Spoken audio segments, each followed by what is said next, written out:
கிறிஸ்துவுக்குள் பிரியமானவர்களே, இயேசுவின் நாமத்தினால இந்த 9ஆம் அதிகார ஜெபத்தில் மனதார வாழ்த்தி ஆசிர்வதிக்கிறேன். தினந்தோறும் ஒரு வசனத்தை தியானித்து கொண்டிருக்கிறோம்.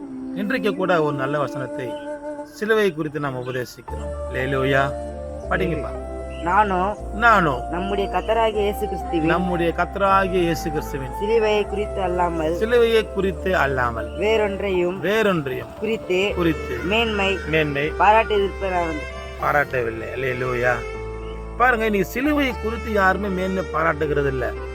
ஏன்னு சொன்னா, சிலுவை என்பது அநேகருக்கு இன்னைக்கு சாதாரணமான காரியமாகவும் சுலபமான காரியமாக மாறிவிட்டது. அல்லேலூயா.